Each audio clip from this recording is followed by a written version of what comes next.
তৃণমূল কংগ্রেসের সংহতি যাত্রা, আর সেই সংহতি যাত্রাকে লক্ষ্য করে উঠল জয় শ্রীরাম স্লোগান।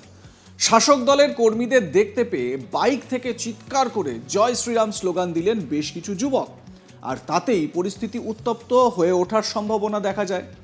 রাম মন্দিরের উদ্বোধনের দিনই রাজ্যে সংহতি যাত্রার ডাক দিয়েছিলেন তৃণমূল সুপ্রিমো মমতা বন্দ্যোপাধ্যায়, আর সেই যাত্রা শুরুও করেন তিনি। হাজরা থেকে তার সেই যাত্রা শুরু হয় কালীঘাট মন্দিরে পুজো দিয়ে। তার পাশাপাশি মমতা বন্দ্যোপাধ্যায় যে মিছিলের নেতৃত্ব দেন বা সংহতি যাত্রার নেতৃত্ব দেন, তার পাশাপাশি রাজ্যের বিভিন্ন জায়গায় তৃণমূল কর্মী সমর্থকরা এই সংহতি যাত্রার আয়োজন করে। তৃণমূলের এই সংহতি যাত্রায় উঠে আসলো জয় শ্রীরাম স্লোগান, আর তাতেই পরিস্থিতি উত্তপ্ত হয়ে ওঠে। 22শে জানুয়ারি সোমবার এক ইতিহাস রচিত হয়েছে। ঐতিহাসিক মুহূর্ত, অযোধ্যায় নবনির্মীয়মান রাম মন্দিরে রামলালার প্রাণ প্রতিষ্ঠা করেন প্রধানমন্ত্রী নরেন্দ্র মোদী। এদিকে যখন অযোধ্যায় অনুষ্ঠান শেষে তার বক্তৃতা শেষ করেছেন মোদী, ঠিক তার পরপরই মুখ্যমন্ত্রী মমতা বন্দ্যোপাধ্যায় পৌঁছে যান কালীঘাটের মন্দিরে। নিয়ম মেনে মন্ত্রোচ্চারণে কালীঘাটের মন্দিরে পুজো দেন তিনি।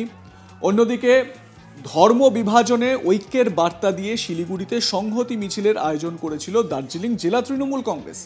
সোমবার দুপুর 3:30 থেকে মিছিলটি শিলিগুড়ির বাঘাযতীন পার্ক থেকে শুরু হয়। মিছিলে উপস্থিত ছিলেন দার্জিলিং জেলা তৃণমূল কংগ্রেসের সভানেত্রী পাপিয়া ঘোষ, মেয়র তথা বরিষ্ঠ তৃণমূল নেতা গৌতম দেব, ডেপুটি মেয়র রঞ্জন সরকার সহ অন্যান্য তৃণমূল কংগ্রেস নেতৃত্ব। এই যাত্রা বাঘাযতীন পার্ক থেকে শুরু হয়ে শহরের মূল পথ পরিক্রমা করে।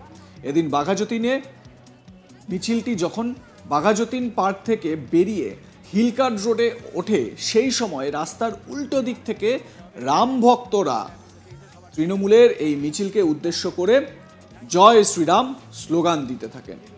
এবারে এই সংহতি যাত্রায় জয় শ্রীরাম যে স্লোগানটি দেওয়া হয়, স্বাভাবিকভাবে সেই সময় উত্তেজনা তৈরি হয়, আর তাতেই পরিস্থিতি বেগতিক হওয়ার সম্ভাবনা তৈরি হয়। যদিও সেদিকে একেবারেই কর্ণপাত করেননি তৃণমূলের কর্মী সমর্থকেরা। পূর্ব ঘোষণা মতো এদিনই কলকাতায় সম্প্রীতি মিছিলে পা মেলান মমতা বন্দ্যোপাধ্যায়। এদিন তিনি ছুঁয়ে যান মন্দির, মসজিদ, গির্জা, গুরুদ্বার।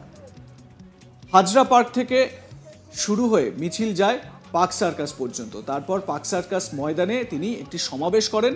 সেই সমাবেশে মমতা বন্দ্যোপাধ্যায় রাজ্যের বিভিন্ন বিষয় তুলে ধরার পাশাপাশি তিনি কেন্দ্রের যে বিজেপি সরকার, সেই বিজেপি সরকারের বিরুদ্ধে সরব হন। একই সঙ্গে তিনি সংহতির বার্তা দেন। তিনি এটাও বলেন যে সংহতি আমাদের মেনে চলা উচিত এবং বিজেপি ধর্মীয় মেরুকরণের রাজনীতি করছে, এই বিষয়টি তিনি সেই সমাবেশ থেকে তুলে ধরার চেষ্টা করে। তার পাশাপাশি তিনি এটাও বোঝান যে বাংলায় একটা সংহতির পরিবেশ রয়েছে, একটা সব ধর্মের মধ্যে মেলবন্ধনের একটা বাতাবরণ তৈরি হয়েছে বা তৈরি রয়েছে এখানে।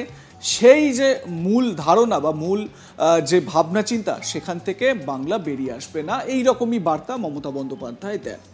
মমতা ছাড়াও এদিনের সংহতি যাত্রায় যোগ দেন ফিরহাদ হাকিম, অরূপ বিশ্বাস, অভিষেক বন্দ্যোপাধ্যায়, এছাড়াও তৃণমূল কর্মী সমর্থকদের এক বড় অংশ এই সংহতি যাত্রায় অংশগ্রহণ করেন। যদিও খুব তাৎপর্যপূর্ণ যে মমতা বন্দ্যোপাধ্যায়ের এই সংহতি যাত্রায় একেবারে প্রথম দিকে আর কি, প্রথম সারিতে বিভিন্ন ধর্মের যারা গুরুরা রয়েছেন, হিন্দু সনাতন ধর্মের যারা পুরোহিত রয়েছেন বা পুরোধা ব্যক্তি যারা রয়েছেন, তারা উপস্থিত ছিলেন। মুসলমান ধর্মগুরুরা উপস্থিত ছিলেন। খ্রিশ্চান আর্চ বিশপ তিনি উপস্থিত ছিলেন। তো স্বাভাবিকভাবে এটা একটা তাৎপর্যপূর্ণ দিক। মমতা যে সংহতি যাত্রার ডাক দিয়েছিলেন, সেই সংহতি যাত্রা বেশ সুন্দরভাবেই কিন্তু সম্পন্ন হয়েছে। কিন্তু কোথাও কোথাও জেলায় জেলায় কিন্তু এই সংহতি যাত্রাকে কেন্দ্র করে কিছু না কিছু সমস্যা তৈরি হয়েছে। তবে শিলিগুড়িতে এই যে সংহতি যাত্রার মধ্যেই যে বিজেপি কর্মী সমর্থকদের একটা মিছিল, বাইক র্যালি বলা যেতে পারে, সেই র্যালিতেই কিন্তু একটা সমস্যার পরিবেশ তৈরি হলেও হতে পারত। ভিডিওটি দেখাচ্ছি আপনাদের, একবার দেখুন কি হয়েছিল সেই সময় পরিস্থিতি।